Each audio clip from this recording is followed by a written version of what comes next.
Wonderful.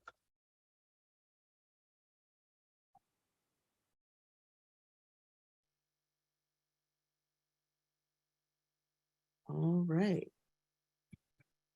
Folks are already trickling in, which is exciting, but we're just going to wait another 15 seconds to make sure we've got everyone that's joining in the beginning, and then we'll officially get started.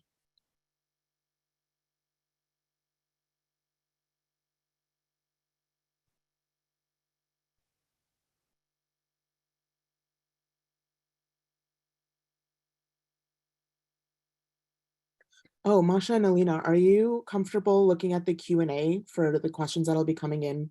Cool. Yes. Okay. Awesome. All right. Let's get started. Good evening and welcome to tonight's live online author event with Greenlight Bookstore. I'm Shani from Greenlight, and I'm thrilled to be hosting tonight's event with Masha Rumer and Alina Adams. Before we start, I just want to say a huge thanks to Masha and Alina for making this happen, and to all of you for showing up. We're grateful for your support and for the chance to make space for conversation and connection. Now, just a couple of housekeeping things. In our Zoom webinar tonight, you can see and hear the speakers, but they can't see or hear you. They can see that you're here, though, and there are a couple of different ways you can interact with the authors and with each other throughout tonight's event, which we highly encourage. The first is the chat, which you can find by clicking on the icon that looks like one speech balloon. You're welcome to post your comments and thoughts in the chat. It's a great way to show your appreciation for the author and to interact with fellow attendees. If you have a specific question you'd like to have answered by the authors, please post that question in the Q&A module. You can find it by clicking on the icon that looks like two speech balloons. We'll only be pulling questions from there, so make sure to put any questions you have for both Masha and Alina in the Q&A. Importantly, tonight's featured books, Parenting with an Accent and My Mother's Secret, are available for sale from Greenlight Bookstore. As thanks for attending tonight's virtual event, we're offering 10% off the featured books. Just enter the coupon code Greenlight Events 10 into the coupon discount section at checkout online for 10% off. So getting to our folks tonight, Masha Rumer is the author of Parenting with an Accent, How Immigrants Honor Their Heritage, Navigate Setbacks, and Chart New Paths for Their Children. Her writing has appeared in the New York Times, the Los Angeles Times, Los Angeles Review of Books, the Washington Post, Parents, and others, winning awards from the New York Press Association. She's an immigrant from the former Soviet Union and lives with her family in California. Alina Adams is the New York Times bestselling author of soap opera tie-ins, figure skating mysteries, and romance novels. Alina was born in Odessa, USSR, and immigrated to America with her family in 1977. Her first historical fiction, The Nesting Dolls, followed 3 generations of Soviet Jewish women from Odessa, USSR in the 1930s and 1970s to present-day Brighton Beach, Brooklyn. She currently lives in New York City with her husband and 3 children. While Alina's latest novel, My Mother's Secret, a novel of the Jewish Autonomous Region, covers little-known aspect of recent history, Masha's latest memoir, Parenting with an Accent, provides insights into multicultural dating, raising bilingual kids, dealing with discrimination, and more. Their writing overlaps in examining intergenerational trauma, including the former Soviet Union, and how it has affected generations of immigrants in the US, and how Russia's war in Ukraine is impacting families around the world, including the writer's own families. Masha and Alina will start us off with readings from their books, and then they'll be talking with one another and with all of you. So please take it away, Masha and Alina. Okay. Hi, everybody. Shani, first of all, thank you for this kind introduction, and I'm so grateful to Greenlight Bookstore for hosting Alina and me. We're happy to be here. Hopefully someday soon we'll do this in person, but I'm really happy to see all of you join here virtually, and thanks, Alina, for joining me. So I have all of the books here displayed, which again are available for sale. This is My Mother's Secret. As you can see, I've been enjoying it with all my notes by Alina. It's also actually, she recently released another historical novel, The Nesting Dolls, which I will also talk about because it's fantastic. And this is mine, Parenting with an Accent, which is part memoir, part research. It's a nonfiction book. So I would like to start off with a short excerpt from the book. As I mentioned, it combines a lot of my autobiographical details and a lot of actually interviews with over 60 people that I conducted over the last few years with immigrants from all over the world, living all over the United States. In person and online, and also with experts in language acquisition, psychology, including immigrant psychology, and so on. So the part I'll read to you is not research-based. It's actually my own story of immigration. I was born in the former Soviet Union, what is now St. Petersburg, Leningrad. My family comes from all over, the former, I guess you would say, Pale of Settlement in the Soviet Union, Ukraine, Belarus, and also former parts of Poland as well. And I immigrated with my family. I came here as a refugee in the early 90s. And this is where I describe what happened when I had kids and my experience, especially around the holidays. When Christmas rolls around, just about every child around me puts on an adorable fluffy dress or a sweater, sits on Santa's lap, and sings carols from memory. Even my quiet California town, where the speed limit is capped at 25 miles per hour, draws visitors from all over to stroll through its Christmas tree lane, which is a spectacular show of lights. By City Hall, tap dancers dressed like Christmas trees shimmy to Santa Claus is coming to town, as the townsfolk cheer them on. Like the neighbors, I get misty when I hear the Silent Night melody on the radio. I dress my children in outfits of red and green and invite their friends over for cookie decorating parties. Holiday music plays on repeat in my home, and the scent of Yuletide and sparkling cranberry candles wafts through the living room. Trouble is, I'm an imposter. It's not really my holiday. My holiday is Hanukkah, which I knew nothing about when I was growing up. I come from a place where religion was considered opiate for the masses, and Jewish people like myself often hid their heritage.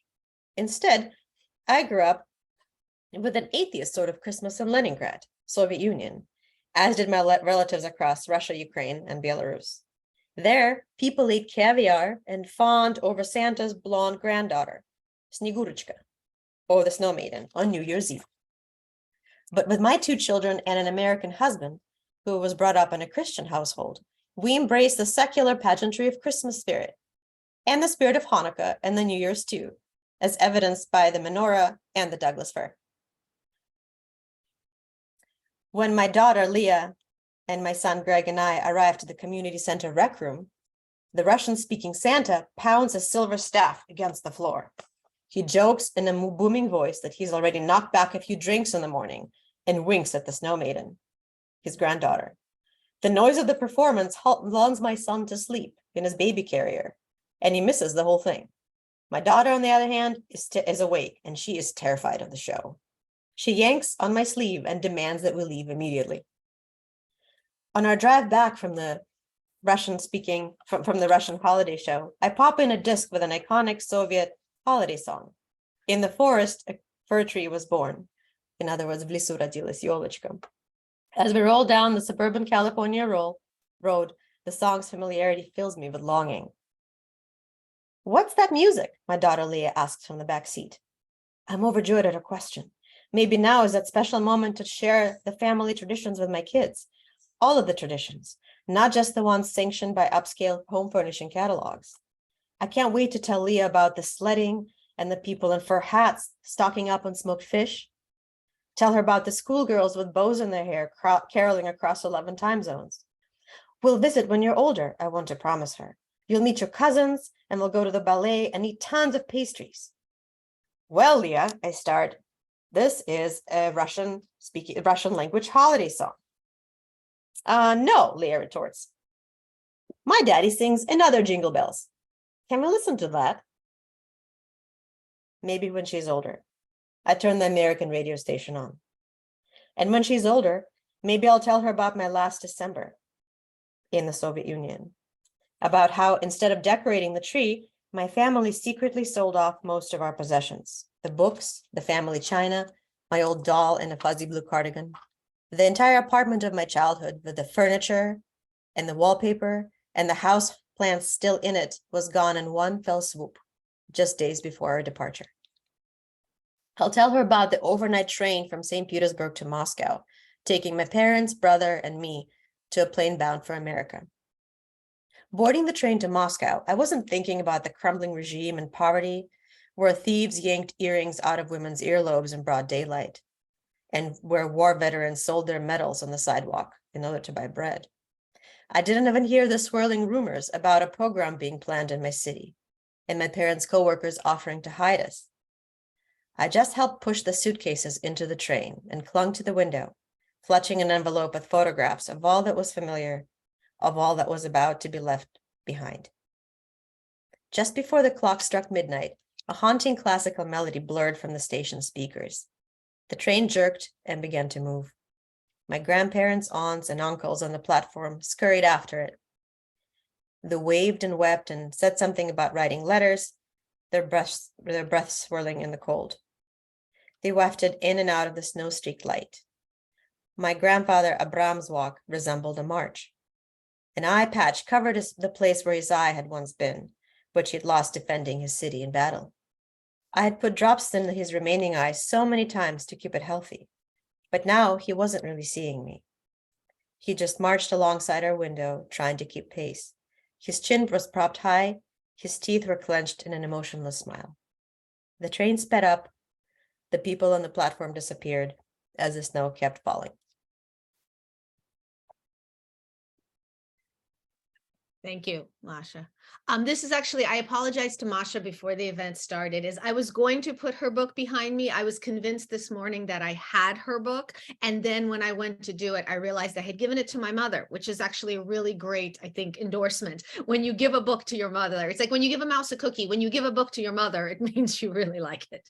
I have to say, it's totally okay, by the way, Alina. I'm so grateful to your mother. Please say thank you for me and to have happiness and a good life and a good health in this year and beyond. I have to say that I was just saying that my mother is a huge fan of this book, your previous historical fiction novel, and she gave it to one of her best friends, Marina, which is an extra endorsement. And now she was planning to read this one, but I said, no, Mom, I'm reading this first. So she went and bought a digital copy instead.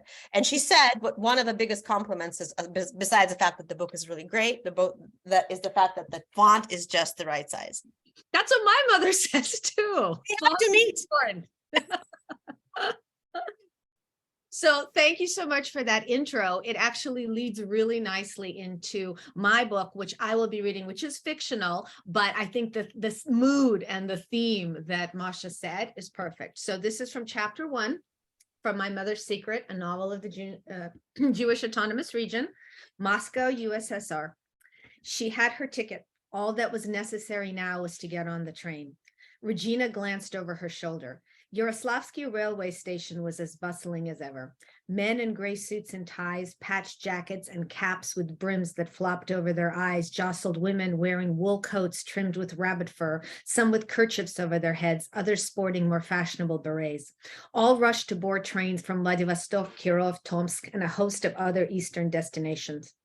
No one had any reason to pay attention to an 18-year-old girl struggling to drag a scuffed leather bag she'd thrown together a few hours earlier, blindly tossing in random items in Regina's haste to be gone before the black-booted militianeers returned for her. They might only want to ask her questions about people she knew, people who'd already been arrested.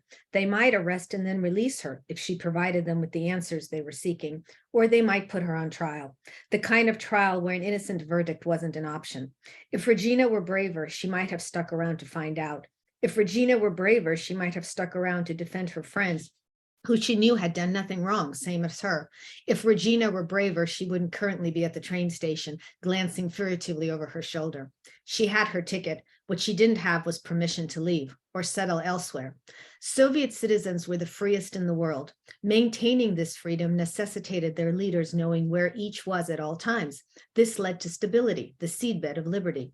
There were over 24 scheduled stops between Moscow and Regina's destination in the Far East. At any one of them, the conductor could demand to review her propiska. If she failed to provide one, he had every right to yank her off his train and deposit Regina in the care of local authorities, who would promptly, likely under armed guard, return her to Moscow, where Regina's attempt to run would bury her into deeper trouble. The proper course of action for those who wished to relocate to Birobidzhan, the newly formed Jewish autonomous region between the Bira and the Bijan rivers of the Russian-Chinese border, was to register a request with Komzet, the Committee for the Settlement of Jewish Toilers on the Land. Komzet would authorize the appropriate travel documents.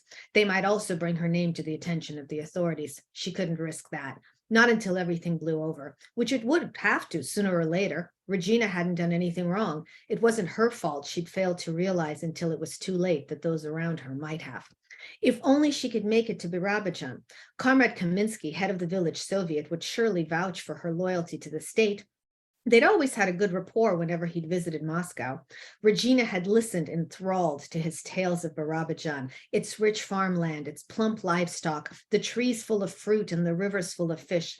As Comrade Stalin had pronounced 1 month earlier, for the first time in the history of the Jewish people, its burning desire for a homeland, for the achievement of its own national statehood has been fulfilled. It was one of the many reasons why all Soviet children dressed in school uniforms of brown dresses with black pinafores for every day, white ones for special occasions for girls, or brown pants with white shirts for boys and crimson scarves for all, began their day by reciting, "Thank you, Comrade Stalin, for my joyous childhood." Komzat flourished under the oversight of Lazar Kaganovich, secretary of the Central Committee, commissar of communications, the most powerful Jew in the Soviet Union. "The nationality of the Jew is the nationality of the merchant," he quoted Karl Marx when establishing the JAR. "Emancipation from huckstering and money will be the self-emancipation of our time." Regina had always intended to go there. She'd always intended to be part of the pioneer movement to build an independent, thriving Jewish socialist state where Yiddish literature was taught in schools, Yiddish plays were performed in theaters, Yiddish newspapers educated the public, and Yiddish speakers could walk streets marked with Yiddish signs, safe from violent attacks. Regina might not have spoken Yiddish herself, but she was enthralled with the notion of a place where others could. At the close of the Great October Revolution, Jews, like all worthy Soviet citizens, had been accorded their own plots of land to work. Unfortunately, the previous owners, kulaks Comrade Stalin needed to show the error of their ways a decade earlier, weren't happy with the redistribution. Thus, it was determined that in the interest of keeping anti-Semitic violence to acceptable levels, the optimal course of action was to convince Jews living in the USSR and its surrounding territories to relocate to the furthest eastern point on the Trans-Siberian Railroad, where they would be safe, out of the way, and no longer annoying their neighbors. Regina's train pulled into Birobidzhan's solitary station, Tikhankaya, after 1 a.m, the darkest possible hour. Regina suspected it would have appeared so even without the rain whipping her window. She was the only passenger disembarking. She felt like tiptoeing as you would into a library or a funeral home. One more sweep past the conductor, one more smile, one more loosened button, and she would be home free. None of her efforts proved necessary. At 1 a.m, the conductor wasn't faking sleep like Regina had for over a week. He was deeply in it. While in Moscow, Regina had curled into herself, trying to appear insignificant. Here, she strove to make a robust first impression, to appear confident, strong, the sort of woman who'd be welcome to join in the building of a socialist Jewish state, not deported home in disgrace, trailed by disparaging laughter like a foul stench. So Regina forced herself to stride down the train steps and onto the platform, a woman who had nothing to fear, a woman who had nothing to hide. Her attempt to appear confident and guileless proved superfluous. There was no one there to see it. Rain poured down in torrents, soaking Regina the instant she left the cover of her train. She couldn't make out an awning or a station door to duck through. No attendant manned the ticket office. She disembarked on the left side of a wooden platform between 2 tracks. There was a second train across from her, not a passenger one, but freight. A flash of lightning corrected Regina's perception. Each card was bursting with people. Men, women, Regina couldn't tell. They were pressed against the walls, faces peering out the few barred windows. They reminded Regina of Uzbek, Kazakh, and Kyrgyz people who'd been coming to Moscow to work and study ever since their republics became members of the USSR. The idling train's engine sputtered in preparation for pulling out, which was when Regina caught sight of a second figure on the platform. A man was running alongside the departing train, holding a sack, reaching into it, pulling out a handful of something Regina couldn't identify, and shoving it into the outstretched hands of those who'd managed to squeeze their arms through the window's slats. As the train sped up, so did he. Running so quickly, he tripped at Regina's feet, dropping his sack. She bent to help him retrieve the loaves of bread he'd fumbled, not the kind she knew from Moscow, machine-baked, uniform and soft, but misshapen lumps, coarse, heavy, soaked. He scrambled up, frantically continuing distribution as waiting hands whipped by at swifter and swifter speeds. Regina imitated his actions, lifting a grimy trio of loaves, standing on tiptoe to reach. The bread was ripped from her grip with such force that it knocked Regina down, back and over her bag. She thrust out her hands behind her, hoping to break her fall, feeling the splinters of the wooden railway floor dig into her palms as her teeth scraped against each other, ringing in her ears. She rolled onto her stomach and pulled herself up, first to her knees, then to her feet. Regina dabbed at the front of her dress, as if a few swipes with dirty, bloodied hands would do any good against the streaks of mud, wondering why she was bothering. No one would see her. By the time she looked up again, the man with the sack was gone. Wow. Thank you. Thank you for that excerpt. It just pulls you in right away. It's so powerful. Man. So yes. So basically this is a part where Regina, the main character, and I'm not going to give away too much. So the main character begins her journey to Birobidzhan, which is on the complete opposite side. The end of the world. It's really on the border between Russia and China. You couldn't get any further away than where this area was. It's basically Siberia, but it's not as far north, so it's not freezing cold, but it's still in that area. Yeah, it's amazing, and the fact that and the story, that the book itself is not just about this first Jewish state that was established under Stalin, which itself sounds really just morbid, right? But it's also about, it's about repression, because she comes during Stalin's purges. It's about love. Of course, there's a love story, this beautiful romance story. It's about immigration later on. It has World War II in it. There's the question of Jewish identity, their family secrets. And of course, as you just read at the end, there's also there's a tremendous amount of history.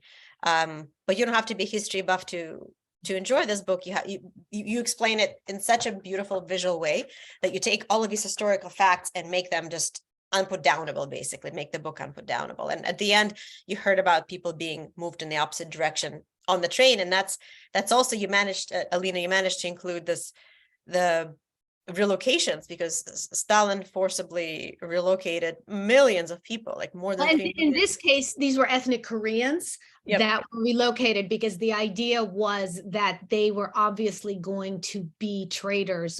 They knew war with Japan was coming, and the idea was they would obviously be a fifth column. So entire families were picked up. There's a large Native Korean population there along the China border as well, and were forcibly moved to Siberia.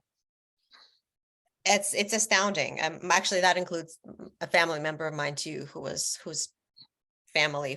previous ancestors were forcibly taken from that area and moved into Uzbekistan or Kazakhstan. They were moved to both, and it's something that we kept seeing all over with the Soviet regime. And you describe it more even with other people being people are basically taking like cattle, right, and just dropped off in different parts of the country, caught, because you would think you're getting so far away from the control, which is in Moscow at the time, and yet they still managed to find you. This the KGB's predecessor, NKVD, the secret police, they still find you.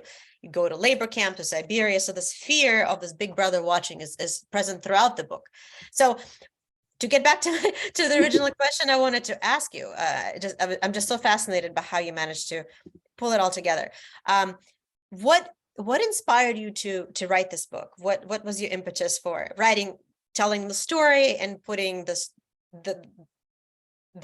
historical facts that you did, and to covering those parts of history and including that in your novel? Well, the interesting thing is, while I was doing book talks for my previous book, The Nesting Dolls, which takes place also in the 1930s in Odessa and in Siberia, in the 1970s in Odessa, USSR, and in present-day Brighton Beach, Brooklyn, which is we all are very familiar with, has a very heavy Russian-speaking population. I would ask at the end, people, what was the first Jewish state of the 20th century? And most people figured I was asking a trick question, so they kind of stayed quiet. But the ones who did give an answer, was Israel. But the fact is, no, over 20 years before the state of Israel was established, there was this state established by that great friend of the Jews, Joseph Stalin, as a way to, get them out of the way, because they were, here we go. The Soviets had so magnanimously outlawed anti-Semitism. Done. Problem fixed. And yet the problem wasn't fixed. And so clearly the problem was the fact that the Jews were still around and being aggravating. So maybe we could solve the problem of anti-Semitism if we moved them somewhere else. So that was the great idea. But the reason for doing the book actually came from the fact that the feedback that I received from publishers was that they were tired of World War II stories. They felt that they had told pretty much everything that they could. So I said, you want Jews suffering in a different time period? I can do that. And so that's basically where it came from, because that's the beauty of it. You could just spin the globe and pretty much find it, which actually leads me to a question for you, which is about how language is tied in to intergenerational trauma, especially when you have immigrants who are speaking to their children in a language and word choice. I'm a big believer in, one of the things that I always tell people is, if you do raise your children in 2 or even more languages, it's impossible to learn the language without learning the culture. It's not like it's not math. You're not learning them abstractly. So even the words that immigrants use and the stories they choose to tell. My question to you is, do you think people who raise their children in 2 different languages are actually telling them different stories than they would if they were telling the stories in English? Oh, that is such a great question. I wish I had the answer. From personal experience and from doing research, as I mentioned, I've talked about issues of identity, cultural identity, bilingualism, passing down your heritage, not passing down your heritage. And I've got a variety of different answers, although there were some very specific similarities among the people that I spoke to, no matter their, cultural, sociocultural background, or where they're from, or what continent, and what language they spoke. But I definitely think so, because, language is not just, I think in this country, we've seen this for the last, for a number of years now. There's been this kind of this, I wouldn't say obsession, but great interest in bilingualism, because it's got these proven cognitive benefits, right? It makes you, better at multitasking. It improves your executive function, which is, part of multitasking, and also that helps you with the ability to focus.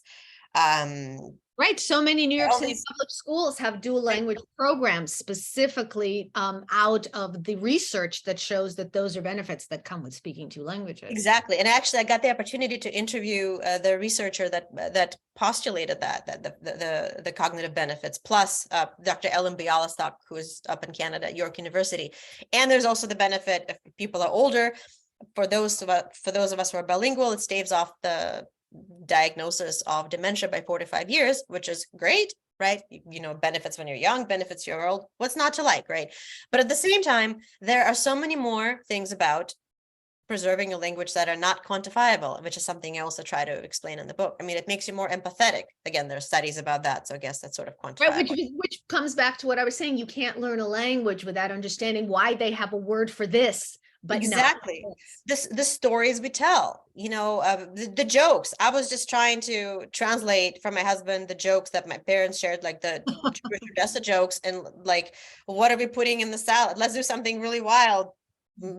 Moisha, great. Let's put ketchup in our salad olivier, and like my husband did, he's like, oh, that's cute, but it's really funny if you tell it in the original. Then and of course, it makes people aware of just this huge cultural milieu. There's the songs, there's the jokes you cannot translate. There are some words like toska, for example, which is longing, and you doesn't really have that translation. Even just the relationships and nonverbal communication that you have with people who don't necessarily speak it. The children can talk to the grandparents, they can talk to the parents, and even just the shades of mood. You can't really glean that unless you speak that language, or at least understand it a little bit, even if you don't speak it that well. You don't have to be fully perfect or accentless to consider yourself bilingual. So absolutely.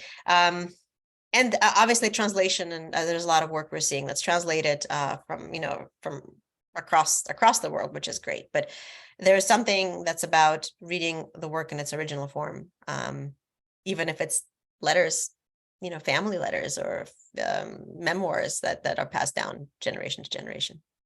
My TikTok generation children are the ones who taught me the phrase trauma and intergenerational trauma. I would tell them a story and they would say, your trauma. I go, no, my life. But apparently the word that we use now is trauma. And trauma, speaking about what words mean, suggests something negative, at least to me. But I'd always been curious about whether there wasn't a positive effect to the previous generation basically scaring you. My older son, he did a program for the State Department. I called it the Junior Spies of America program. They don't call it that. They say it's for the study of vital languages. But what are the languages that they learn? Russian, Farsi, Arabic. Vital for what? Anyway, so my son was in a program where he lived in Moldova for 10 months, learning Russian as a vital language. I'll have to like a mom to mom. I'll have to get those resources for in about 10 years. They will need it. I may as well start preparing. He did that as a gap year, actually, between high school and college. And here's the thing, and it was a large group of American students. And he said to me that he was the only one who was prepared for what life would be like there and what would happen there. And he even said to me, he said, I wish you and my parents, who, as you can imagine, were just filled with joy and glee at the thought of their 18-year-old grandson going to live in Moldova for a year. And so they warned him in Russian and in English and in all sorts of things. And he said, I wish they weren't so right, but they were right. So my question to you as a researcher is, the word that the TikTok generation uses is trauma, but is it necessarily a bad thing to hear about life from other perspectives and other times and other sources? I love this perspective.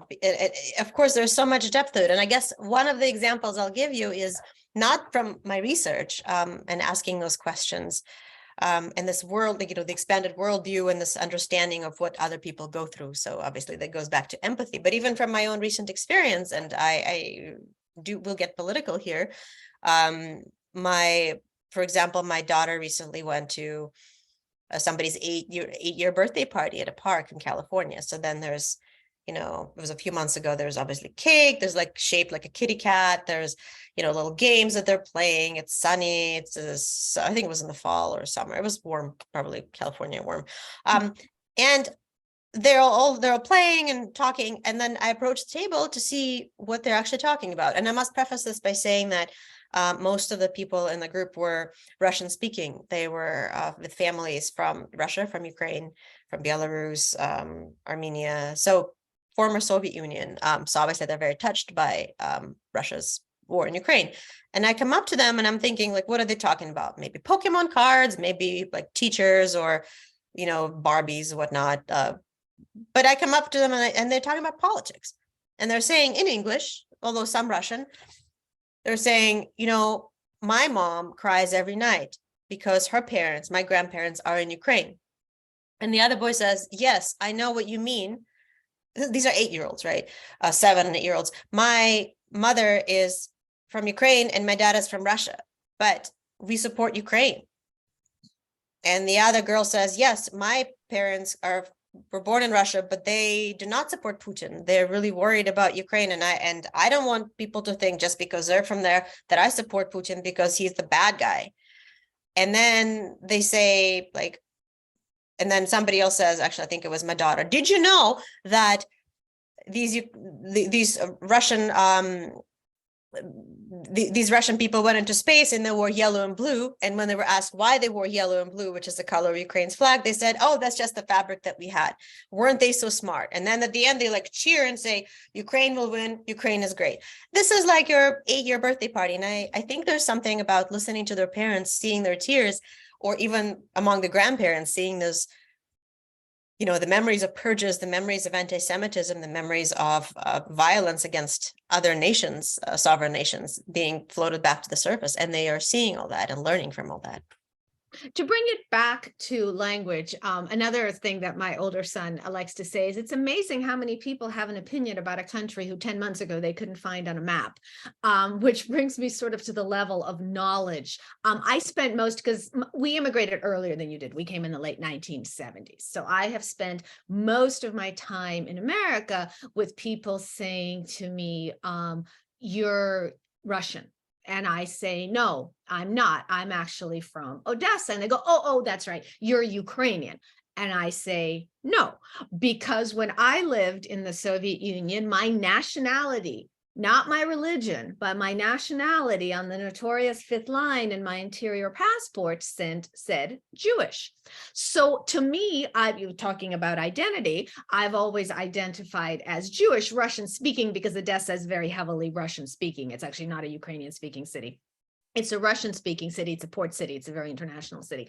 But my identity has always been Jewish. And in fact, I was even once explaining to a friend of my husband's who kept insisting to me that I was Ukrainian. I said, if you went to Japan tomorrow and your daughter was born there, would that make her Japanese? Which is, of course, a much larger question, but I was trying to put it into context. But this brings me to the fact that sometimes your language, like you said, there was kids, they spoke Russian, but they were saying Putin is the bad guy. So how do you navigate the fact that you're possibly Jewish, your parents are from the old Pale of Settlement, which might not be Russia, but the language that you speak is Russian? How do you address questions like that? It is such a difficult thing, just like for you. And a lot of people don't, I mean, there used to be, the Russian Empire, and people, that meant people who lived in Ukraine and Belarus and Lithuania, people were all considered to be Russian. But a lot of them, when they came to America, but they were actually Jewish. But lo and behold, we come to America and we're not considered Jewish because we don't know the practices, right? They've disappeared. We've been, there's been oppression. We weren't allowed to be practicing. So it's really hard. And in my personal life, I try to, teach them, to resurrect the Jewish traditions and customs, but at the same time also teach them about their, the Russian and their Ukrainian heritage too. Obviously, there's been, there've been like even going back to the politics. My daughter's made like over 40 bracelets. I know they're adorable. I saw them. Yeah, she's been doing this like fundraiser to make bracelets and sell them to support is like some of the Ukrainian fundraising efforts to support the refugees and people who are still there. So she's very much involved in it, and she understands. And of course, the stories that they hear in the Russian language really affect how they think and what they're exposed to. But it's really difficult because at the same time, I don't want them to grow up not knowing what their American peers do and know and feel like they're complete weirdos, because either they'll feel bad or they'll turn against me and say like, Mom, your culture and language are a little strange. Let me just like not talk to you in your language anymore. They'll turn against you anyway. The question is just will be with what? That's really the only question mark, is what will they turn against you? As my mother says, don't worry, anything you decide for your child, you'll be wrong. So isn't that a nice relief to know that really there's as long as I'm prepared, but maybe they'll go to Moldova one day and be like, Mom, you were so right. And I'll be like, yes, I was. Well, let me actually throw another wrinkle into this. You said that your husband is American, who sings different Christmas songs, who sings different Jingle Bell songs. My husband is also American. My husband on top of that is African American. So my children have that piece of their identity as well. My husband doesn't speak Russian, and as I like to say, I failed in teaching my kids Russian in 3 different ways because I have 3 different kids. And the rule of thumb is, and tell me if your research backed this up, the rule of thumb is should be very strict. One parent speaks one language, one parent speaks the other language, because at least I found in my experience, the minute the kids figured out that I could speak English, it was all over. And they would just speak English to me. But I felt that it was rude to speak Russian around my husband when he didn't understand. So how do you navigate all those pieces? Oh, it's very difficult. First of all, that's all I can say. I spoke to people, like people have written to me that I've never met before saying, I feel like I've let my culture and heritage slip away because I'm too polite around my spouse or my partner. because of the same thing. And I'm in a fairly similar boat. I tend to speak English around my children because my husband doesn't speak Russian, aside from like words for food and, you know, some other words, which I will not mention on this program. But of course that affects you. But there's one of the many reasons I wrote the book is because I felt that there were a lot of myths around language acquisition. I think when we are brought up, we think, oh, if you don't speak the language at all times, your children will never speak it. And of course, the method that you just mentioned, you know, one parent speaks one language, the other one speaks another one. It has about 75% chance of developing, you know, bilingual kids out of it, which still means that the other 25% means that they will not be bilingual. So, you know, you may try and it might not work, but it's a very difficult method to keep up with. It requires both parents to be there speaking to the children at the same time. I mean, at the exact amount of time in the exact same situations, which is impossible, right? Because language doesn't work that way. One parent is more than the other one.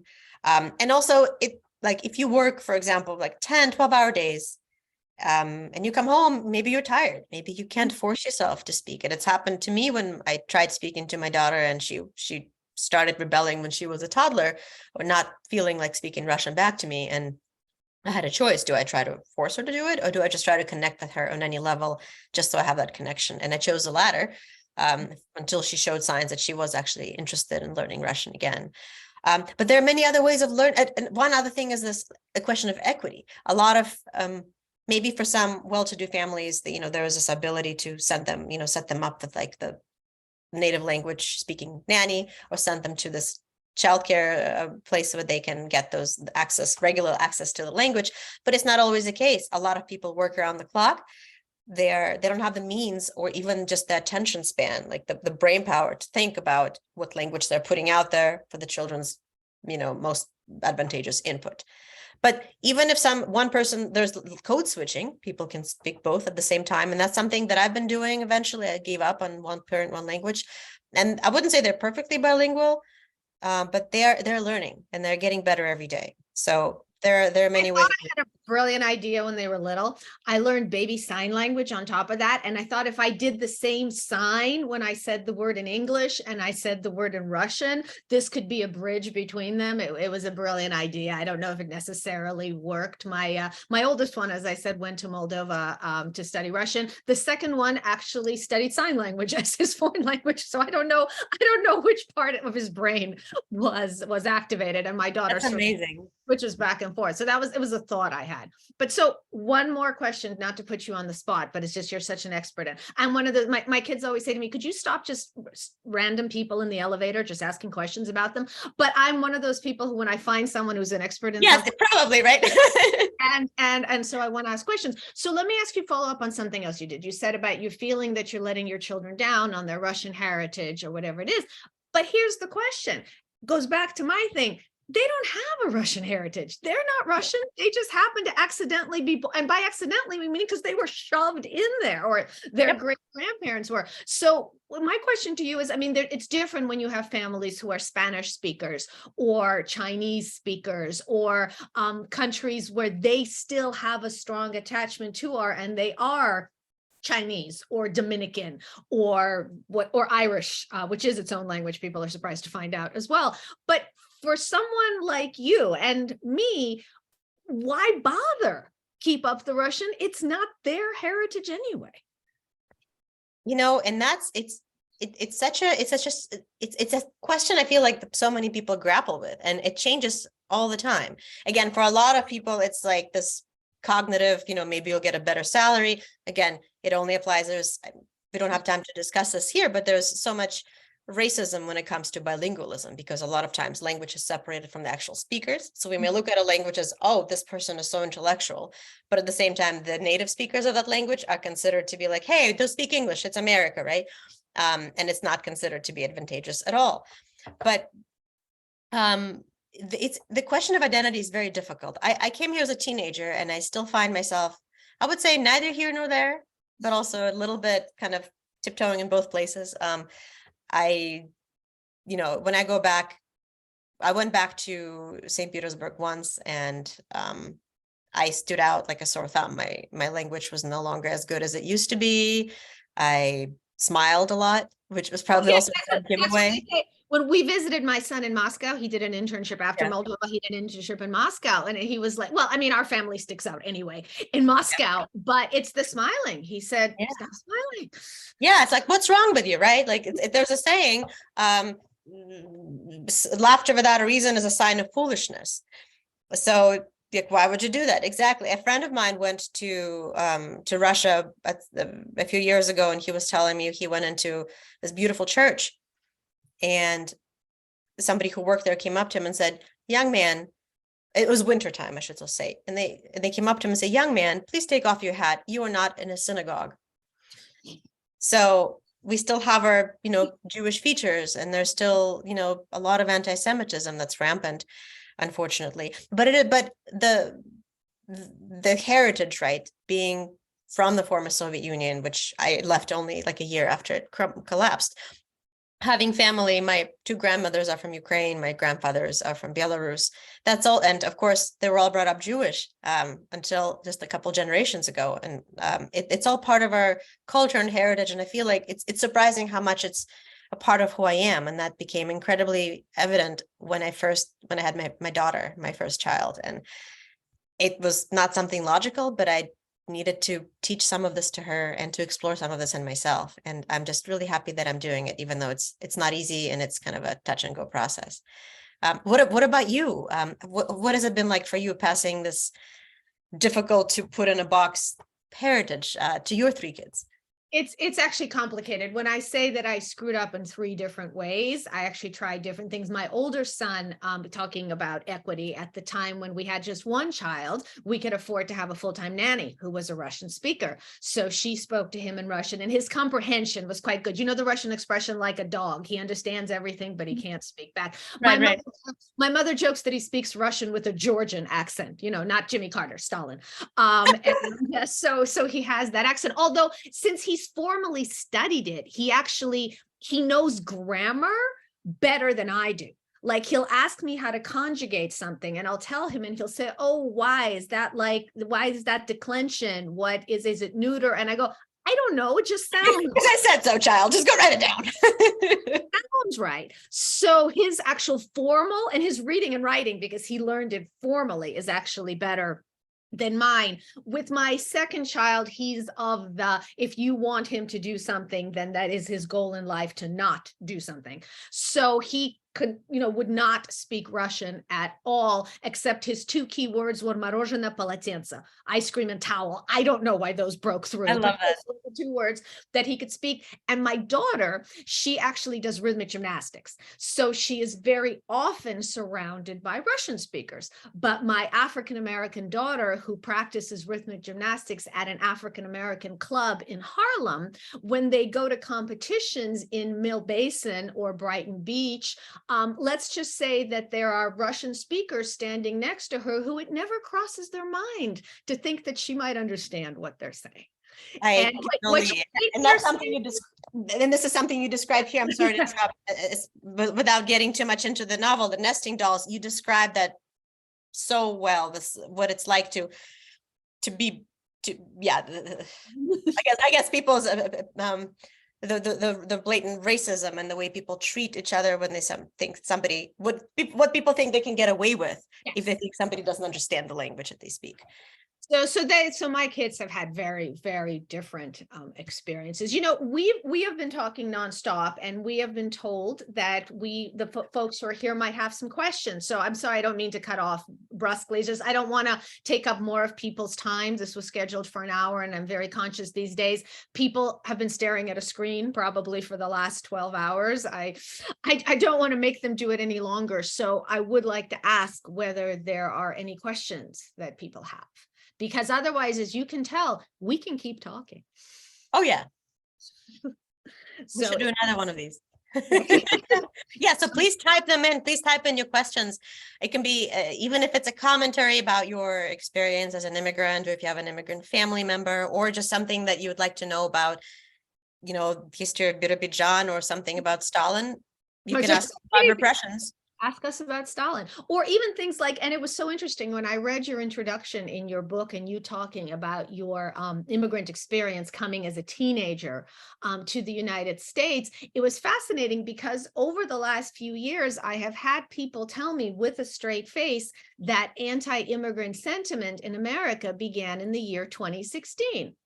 And I said, that is a fascinating observation, because I remember being 7 years old and kids teasing me saying, communist, you're a communist, go back to Russia, at which point I would have to try to explain the delicate geopolitical nuance of, if I were a communist, I would not be now in America, something that's usually lost on your average second grader.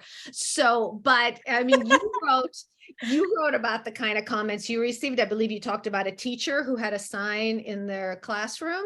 Yes, I was 13, and actually no, at that point I was already 14 at the and this was when California was trying to pass this Prop 187, which would deny healthcare and education, public education, to anybody who didn't have documents. And it said, "Welcome to California, go back home," was the sign on. Right.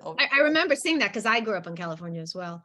That's right. That's right. We have that in common. And by the way, we're still, as we're talking, which we can go do for a long time, please type in any questions or comments. We'd love to There is answer. a question for you, Masha, actually, in the Q&A box. Oh, I don't even see it. Oh, wait. Can you see it? If you click the Q&A, otherwise I can read it for you. I don't. It says, Oh, I see it. Okay, I see it. Thank you. Now I was looking at the wrong window. You don't have an accent coming as a teen. What age? That's a really great question. Actually, I have a slight accent, and I think it comes out when I'm feeling upset. But I came at this time when typically I came with 13 and a half to be exact. And around that time, people can go either way. They might have an accent or they might not. But around that time, it becomes a little bit more difficult to, on average, to retain, to kind of have this accentless way of speaking, like the language, or the community language, or where you go to. But I started learning English when I was, I believe, in second or third grade. I started learning English with a British English, with a Russian teacher who taught us English, and she insisted, for example, that finger was pronounced finger. So that can kind of tell you about the level of language. And like a lot of people abroad, we were mostly taught to read and write passive language and not to actually speak and have a conversation. And I taught myself a lot of language by translating songs by the Beatles. I had an uncle who had access to a printer, and he printed out all of them. And one of my hobbies was cutting them in little pieces of paper and organizing them by the album, because I love the Beatles. And that's how I taught myself a little bit more. But of course, when I came here, I was a complete disaster. I would step on somebody's foot and I would say, "Excuse me," even though I meant to say sorry. And I would get these stares, I would like ask, about lorries, even though I meant trucks. It was, yeah, I had a rough time adjusting. Alina, I mean, you were little, but you still remember. I was younger, but I actually still, here's the thing, people tell me you don't have an accent, and I say I do, I just know what words I can't say. So I have actually developed, here's a phrase that, and it's funny because if it sneaks up on me, like if I'm just sort of speaking quickly, but anytime a V and a W come too close together, it's very hard for me to make my tongue do that flip, which is why, okay, you're going to watch me, this is the effort it puts in, which is why I never wave at Volkswagens. If I'm going to say it correctly, I have to really stop and concentrate. So my kids make fun of me because if I'm speaking quickly and I'm not expecting the V and the W to come too close together, you still get the microwave out of me. I do this actually too, but for me, it's the word cookie. Like, actually, see, now I say it a little bit better. Cookie. Like, but usually before, I think I said it more like cookie, and that was difficult for me to say. Well, my mother, who was a computer programmer, always had to say spread sheet to make sure she got the long E rather than a I don't know if my parents are going to watch this recording. All I can say is that the spelling of the sheet of paper, that was a tough one, not the pronunciation. So, and going to the beach, also challenging for a while, but that's okay. But yeah, it looks like we have another question. Yeah, there was a question. Alina and Masha, how did your relationship with your identity heritage change when you became a mother? Was it somehow easier or harder to grapple with it when there was a mini me to externalize your interior life? Do you wanna That's take well, that? again, it not this isn't therapy for me, but in my case, as I mentioned, because my children are African American, they were never really mini me's in the sense that they look like their dad. And as I said, so there's no expectation when people see them to expect them to see to speak Russian, which is actually very funny because my children are constantly stopped on the street and people speak Spanish to them. So there's an expectation that they speak Spanish, but there is sort of a cultural thing of sometimes if you're expected to speak a language, there's more pressure, I think, on the parents to provide it than there is where in my case, it's more of a surprise. Do you find that, Masha? Absolutely. And there's also this notion that I used to have too, that if a child is born into a family where one person speaks a language and they hang out together, hopefully, then the child is just going to just like absorb it like a sponge. Voila. And that's absolutely not how it happens. And I was surprised, shocked, depressed over this for a while because there's in the United States, there's a tendency for the native language of the native tongue to disappear by the third generation. So the first generation immigrants speak it, who come from another country. Their kids are likely to be bilingual, of course, depending on, of course, where you live and what language that is. And their grandchildren typically do not speak it at all. So that's a difficult part. So it takes a lot of concerted effort, education, and I think some grace towards yourself and towards your kids to as you're passing that on, if that's something that's important. And a lot of people find it that's important. I've even spoken in my book, I've interviewed some adults who grew up speaking, who were born in the United States and who are regretting not learning the language of their parents, but their parents say that, oh, we didn't want you to stand out. We didn't want you to be mistreated like we were. We wanted you to be American and not have this accent and just be discriminated against. One woman told me she was raised by a single mother who was from South Korea, and she just wasn't, they used to make fun of her English and correct her all the time. But now that this woman is an adult and a mother herself, she says she really wishes she learned some of it, and she's now trying to learn the language herself, as did a few other parents. Said the same thing to me. They went back. And looks like, actually, Alina, there was a question that's specifically for you. Oh, yes. The short answer is no. There's only one dual language Russian program in Manhattan, and that's PS 45. That's sort of for my other life. I also do school things. I also wanted to mention quickly is the one thing about Russian that I did want to share with my children was the songs and the stories that I had grown up loving. I was obsessed with Bremenskие Muzikante when I was a kid, and I knew all the songs. So we were able to actually get a VHS of Bremenskие Muzikante, so my kids watched it in Russian, to the point where even my non-Russian speaking husband knows the "oh yeah" part of the Genialny Sishchik. So that actually was the only thing that was super important to me. I wanted to share the stories and the songs and all that. Oh, and I love that. Mm-hmm. And there was another question about Yiddish. And I actually think, I mean, we're coming close to running out of time, but I feel like Yiddish and all the implications of that, we could do a whole other hour on what Yiddish means to Soviet families, in the sense that, for instance, I had two sets of grandparents, obviously, as everybody does. And my father, his first language actually was Yiddish, because his mother and the aunt who raised him, his father had been killed in World War II. They spoke Yiddish at home. In fact, his name, Genrich, was his name, and his mother called him Garik at home. Mm-hmm. And when he went on his first day of Soviet school, the teacher said to him, Genrich is not a Russian name. Your name will now be Igor. So my father went through his entire academic education in the Soviet Union being called Igor.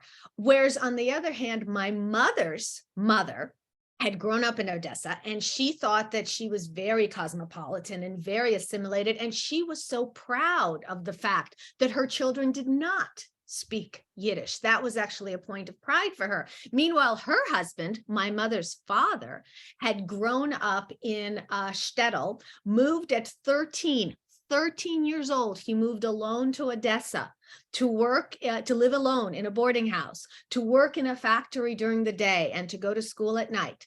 And it was his father who wrote a letter to that great lover of the Jews, Joseph Stalin, in Yiddish. He wrote Stalin a letter in Yiddish to thank him for the fact that his son, a Jewish boy from a nothing shtetl, had the chance to get an education in Russian in the Soviet Union. So when you talk about Yiddish, there is so much history attached to whether or not a Soviet family speaks Yiddish that that's almost like a whole other topic.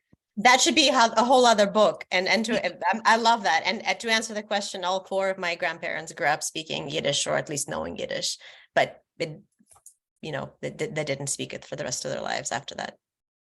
So I think we've hit our hour. I don't want to take up any more of people's times. Thank you so much to everyone for coming. My copy of Parenting with an Accent is at my mother's house. Thank you. So thank you so much. And my website is alinaadams.com, where you can read more about my books and reach out to me. And Masha, what's yours? My website is Masha Rumer, my first name, last name.com. And you can also learn about our work and events. And yes, these books, My Mother's Secret and Parenting with an Accent, are available at a 10% discount if you attended tonight. I don't know the code, but I'm sure you can reach out to the store. I think it was in the chat. It was the code. Oh, it's in the chat. Oh, there it is. Oh, wonderful. Yeah, it's right there. And it was probably in your confirmation as well. Oh, and one final thing is that if this was, as a friend of mine says, in the before times, I would have been happy to autograph your book. But if you reach out to me at alinaadams@gmail.com, I'm not very creative with addresses, and send me your mailing address, I would be happy to sign a book plate and send it to you. And we can pretend we had a meaningful in-person pre-pandemic human interaction. I love that. What Alina said, same here. Thank you all so much for joining us. Thanks to Greenlight Bookstore. Yes, take care. Right. Thank you both. You did my job for me. Make sure to purchase both of these books at greenlightbookstore.com or in person. The code is greenlightevents10, which I put in the chat as well. This was such a wonderful conversation. Thank you so much, Masha and Alina, for being here. And have a great night, everybody. Thanks for coming. You too. Thank you. Good night, everybody. Bye-bye.